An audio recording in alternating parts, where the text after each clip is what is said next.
Oke, halo semua. Bersama saya lagi Profesor Y dan kali ini saya akan menjelaskan tentang bagaimana cara kita membuat sebuah web dengan bahasa HTML dan juga CSS.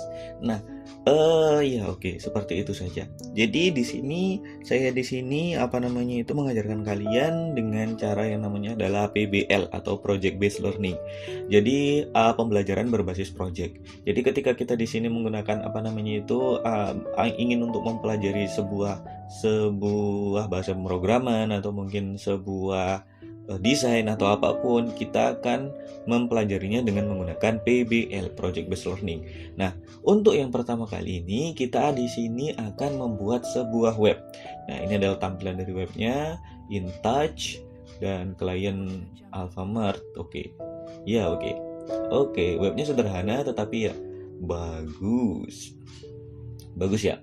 Nah, untuk membuat web seperti ini, yang pertama kali kita lakukan sebelum membuat web seperti ini adalah menentukan struktur direktori dari web kita. Oke, langsung saja kita praktek. Oke. Saya akan menaruhnya di dokumen atau mungkin di desktop, di dokumen aja, data, dan kemudian langsung kita buat new folder. Kita buat adalah web dan namanya adalah namanya InTouch. Oke, saya akan mengubah namanya menjadi web SMA. Web SMA. Ya udah, oke. Nah, di dalam di dalam folder ini kita akan membuat sebuah file yang namanya adalah index.html. Oke, kita lihat new, dan kemudian ketika new kalian ambil teks dokumen. Oh iya, untuk lebih cepatnya lagi mungkin kalian klik view dan kemudian file name extension ini sudah kalian centang. Kemudian setelah itu bisa kalian lihat new text dokumen dan kemudian kalian ubah semua namanya ya, bukan hanya new text dokumennya, index.html.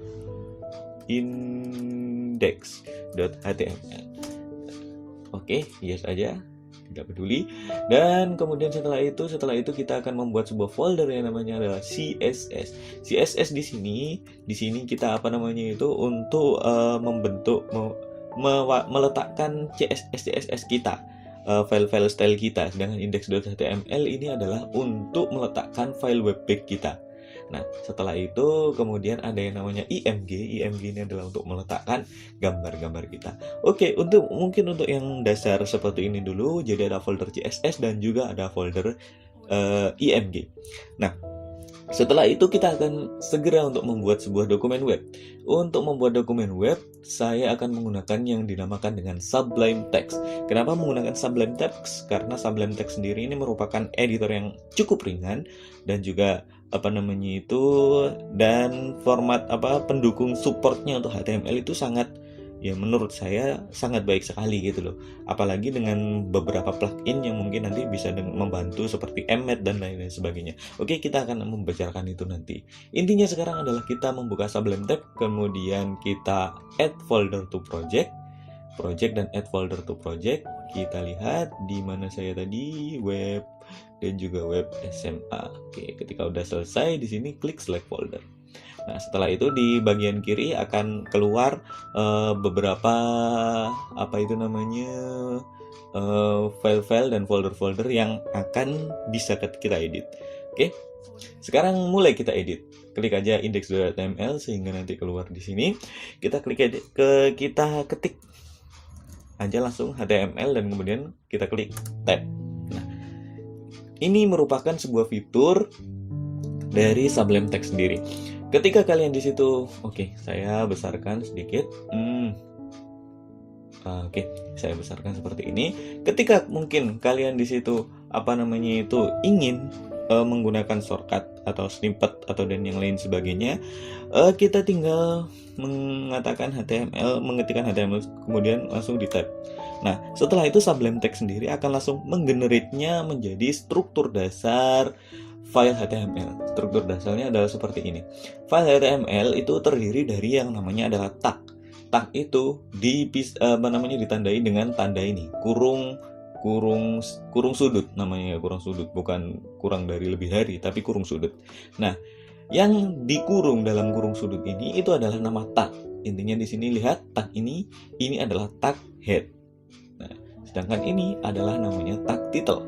Setiap tag ini memiliki fungsinya sendiri-sendiri. Nanti kita akan membahas tentang fungsi itu lagi. Nah, dan juga ada tag khusus yang dapat kalian sisipkan di sini dengan menggunakan kontrol dan juga garis miring seperti ini. Kontrol dan garis miring seperti ini. Nah, ini adalah tag yang namanya adalah komen. Komentar di sini itu kalian bisa menuliskan apapun di sini sebagai penjelasan dari tag-tag tertentu. Ya, mungkin ketika kalian di situ belajar, kalian nggak tahu ini tag apa, sehingga kalian di situ bisa menuliskan komentar-komentar yang untuk penjelasan. Nah, ini itu komentar-komentar untuk penjelasan seperti ini itu tidak akan dianggap sebagai kode, tidak akan ditulis di dalam web nantinya. Mungkin seperti ini.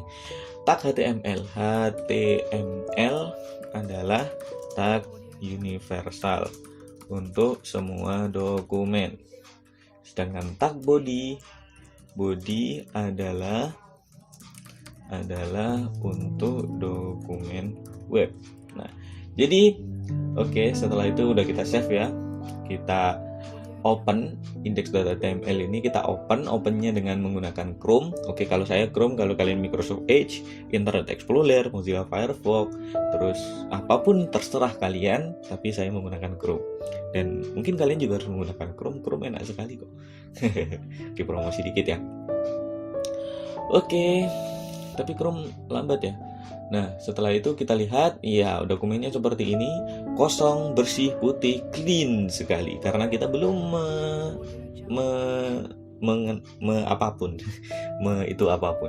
memasukkan apapun. Oke, body adalah untuk dokumen web. Ketika kita di situ menuliskan sesuatu pada body web SMA. Oke, ketika kita di situ menuliskan sesuatu pada body, pastinya langsung akan keluar di sini.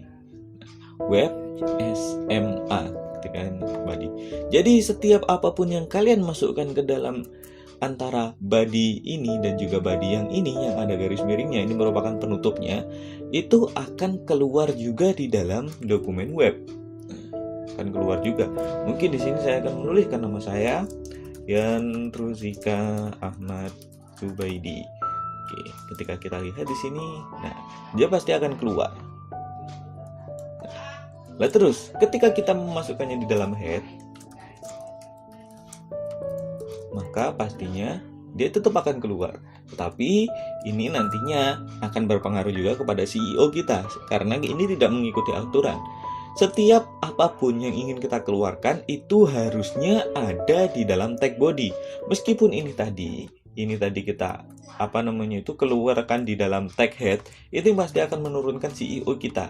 CEO itu sehingga web kita itu tidak bisa diindeks, atau mungkin karena web kita melanggar aturan sehingga web kita Google akan memberlakukan penalti kepada web kita. Sehingga saya sangat tidak merekomendasikan sekali untuk meletakkan tag sekalian di dalam head seperti ini.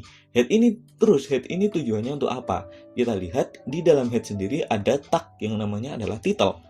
Ketika kita mungkin title di sini, kita tulis web SMA, apa yang terjadi? Nah, web SMA itu adalah titelnya yang ini, web SMA. Ketika mungkin di sini kita tulis titelnya adalah SMA Negeri 1 Bululawang. Kita tulis di sini home. Nah, ketika kita tulis di sini, nah di sini akan langsung tertulis home SMA Negeri 1 Bululawang. Itu adalah fungsi dari tag title. Tag title itu seperti itu fungsinya.